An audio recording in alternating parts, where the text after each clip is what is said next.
లో గెలవాలని ఒకరిది పోరాటం. అభ్యర్థి ఎలా పోతే తనకేంటి, పార్టీ పంపిన ఫండ్స్ ను దండుకోవాలని మరొకరిది ఆరాటం. ఎలక్షన్ ఫండ్ పేరుతో వ్యాపారుల నుంచి వసూళ్ల దందాకు పాల్పడాలని ఇంకొకరి వ్యూహం. ఆదిలాబాద్ లోక్సభ స్థానం బీజేపీలో అలానే జరిగిందని టాక్. కమల దళంలో కాసుల కల్లోలం రేగుతోందా? పార్లమెంట్ ఎన్నికల్లో పోల్ మేనేజ్మెంట్ కోసం పార్టీ ఇచ్చిన ఫండ్స్ కొందరు నేతలు నొక్కేశారా? నిధుల దుర్వినియోగంపై అధిష్టానానికి ఫిర్యాదులు వెళ్లాయా? ఈ పంచాయతీపై పార్టీ పెద్దలు ఏం చేయబోతున్నారు? ఎన్నికల్లో పోటీ చేసిన అభ్యర్థులకు ఆయా పార్టీలు నిధులివ్వడం సహజం. పోల్ మేనేజ్మెంట్ కోసం ఉపయోగించాల్సిన ఫండ్స్ ను కొందరు నేతలు తమ జేబుల్లో వేసుకోవడం కూడా అంతే సహజంగా మారింది. పార్టీ నాయకత్వం నేతలను నమ్మి నిధులిస్తే కొందరు వాటిని దారి మళ్లించారు అనే ఫిర్యాదులు అన్ని పార్టీల్లోనూ ఉన్నాయి. ఎంతైనా డబ్బు, కరెన్సీ నోట్ల కట్టలను చూడగానే కొందరి బుద్ధి మారుతుంది. అడ్డదారులు తొక్కాలనిపిస్తుంది. క్రమశిక్షణకు మారుపేరుగా మారిన బీజేపీలో గతంలో ఈ పరిస్థితి ఉండేది కాదు. కానీ ఇప్పుడు ఆ పార్టీలో ఈ సంస్కృతి ప్రబలిందనే టాక్ ఉంది.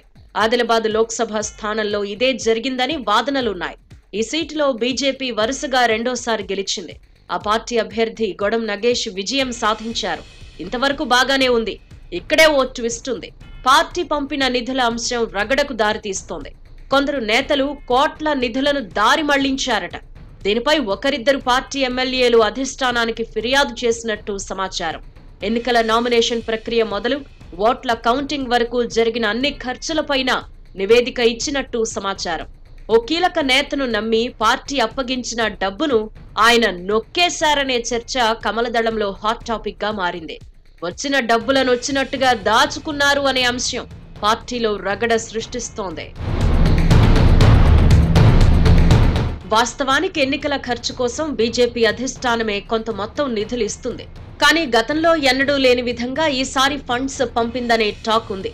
స్థానిక నేతలు కలలో కూడా ఊహించని విధంగా డబ్బిచ్చిందట. ఇందుకు కారణాలు లేకపోలేదు.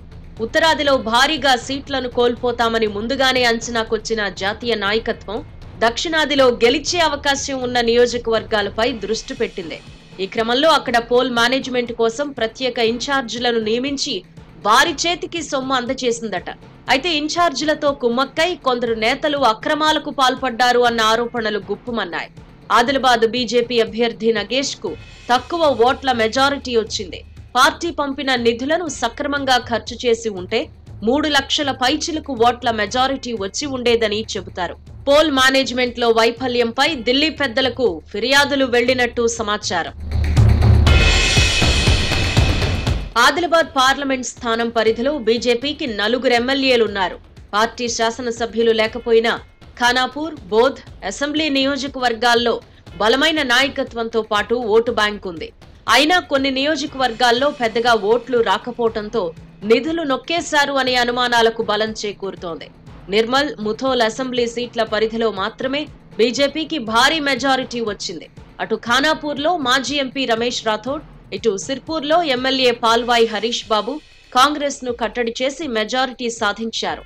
ఆసిఫాబాద్ లో హస్తం పార్టీ ఆధిపత్యం చాటుకోగా ఆదిలాబాద్, బోధ్-లో బీజేపీకి స్వల్ప ఓట్ల ఆధిక్యత వచ్చింది. ఈ లెక్కన నిర్మల్, ముథోల్లో మెజారిటీ రాకుంటే బీజేపీ ఓడిపోయేది.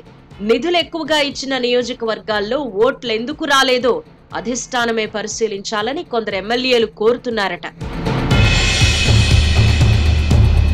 మరోవైపు పార్లమెంట్ ఎన్నికల ఖర్చుల పేరిట వ్యాపారులను బెదిరించి కూడా ఆ నేతలు భారీ మొత్తంలో నగదు వసూలు చేసినట్టు ఆరోపణలు వెల్లువెత్తాయి.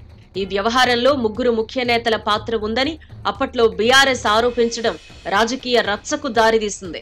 అప్పటి బీజేపీ ఎంపీ సోయం బాపురావుకు టికెట్ రాకుండా చేసిన ఓ గ్యాంగ్ ఆ తర్వాత పార్టీ ఫండ్ పేరిట వ్యాపారుల నుంచి కోట్లు వసూలు చేసినట్టు వినిపించింది.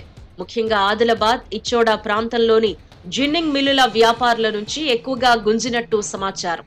నిధులివ్వకపోతే కేంద్రంలో ఏర్పాటయ్యే తమ ప్రభుత్వ సహకారం లేకుండా వ్యాపారాలు చేసుకోలేరని బెదిరించి అందినంత దండుకున్నారు అనే ఆరోపణలు ఉన్నాయి. అయితే ఒకరిద్దరు వ్యాపారులు ఎదురు తిరగడంతో ఈ వసూళ్ల దందా బయటకు పొక్కింది.